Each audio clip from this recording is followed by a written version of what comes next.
Shalom Bapak Ibu Saudara yang dikasihi Tuhan. Seri pengajaran hari ini berjudul Rancangan Damai Sejahtera. Satu hal yang perlu disadari bagi setiap orang percaya adalah bahwa rancangan Allah yang sesungguhnya adalah agar kita mengalami damai sejahtera. Hal itu dituliskan dalam Yeremia 29 ayat yang ke-11. Demikian, sebab aku ini mengetahui rancangan-rancangan apa yang ada padaku mengenai kamu. Demikianlah firman Tuhan, yaitu rancangan damai sejahtera dan bukan rancangan kecelakaan, untuk memberikan kepadamu hari depan yang penuh harapan. Saudara, ini adalah surat dari Nabi Yeremia kepada tua-tua, imam-imam, dan seluruh rakyat Israel yang sedang dibawa dari Yerusalem ke Babel. Ayat 1.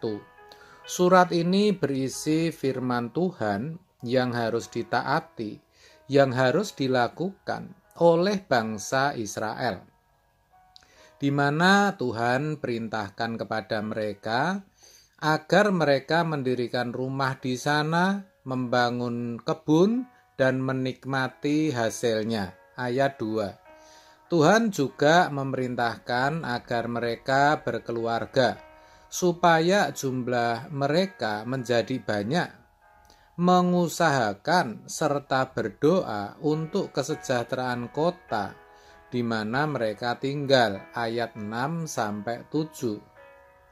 Tuhan juga mengingatkan jangan sampai mereka dapat diperdaya oleh nabi-nabi palsu dengan janji-janji palsu. Ayat 8-9.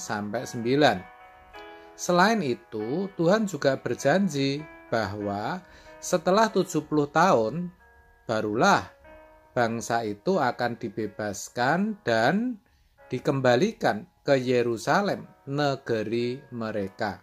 Itulah yang dimaksud bahwa rancangan Tuhan itu adalah rancangan damai sejahtera dan bukan rancangan kecelakaan, melainkan hari depan yang penuh harapan. Nah, yang perlu diperhatikan di sini adalah konteksnya, yaitu bahwa ayat ini ditujukan kepada bangsa Israel yang ada dalam pembuangan di Babel, yang tidak sedang berada di negerinya, sedang berada dalam penindasan. Tetapi ini yang penting dan harus diperhatikan. Apabila bangsa itu taat dan melakukan apa yang Allah perintahkan, maka Allah akan mengembalikan mereka ke negerinya. Saudaraku, sebagai umat perjanjian baru, kita tentu juga bisa belajar dari perjalanan hidup bangsa Israel ini. Sekarang ini sejatinya kita juga sedang berada jauh dari negeri atau tempat kediaman kita. Tempat kediaman kita sesungguhnya bukan di bumi, tetapi di surga. Filipi 3 ayat 20. Di bumi, sesungguhnya kita ada dalam kuasa si jahat. Kita ada dalam bayang-bayang maut, di mana kita masih hidup dalam kodrat dosa. Hidup kita sesungguhnya juga ada dalam penindasan dosa.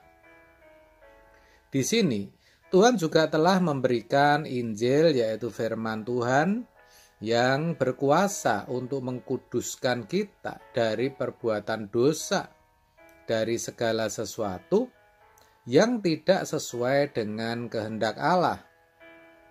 Tuhan juga memberikan Roh-Nya, yaitu Roh Kudus, supaya bisa memberikan pencerahan serta kekuatan bagi kita untuk selalu hidup sesuai kehendaknya.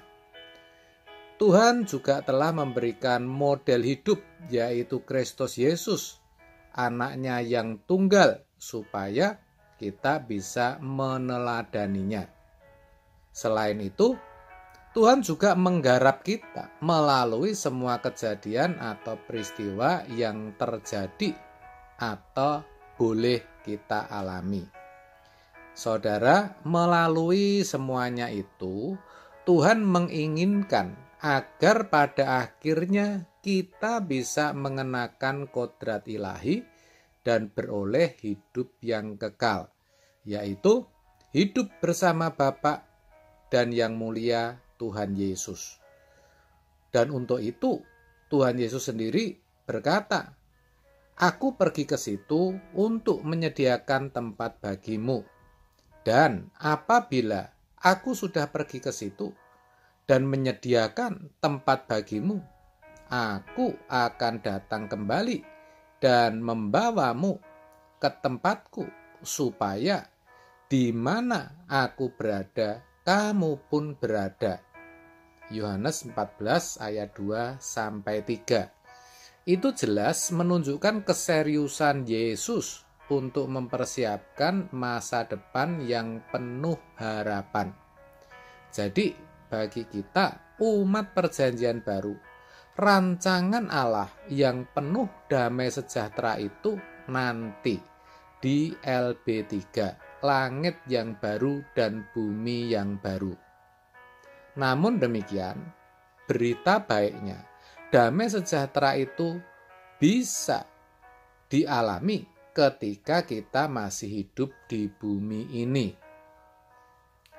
Karena damai sejahtera itu sudah Tuhan Yesus tinggalkan dan bahkan berikan kepada kita sebelum Ia naik ke surga. Dikatakan dalam Yohanes 14 ayat 27, "Damai sejahtera kutinggalkan bagimu, damai sejahteraku kuberikan kepadamu.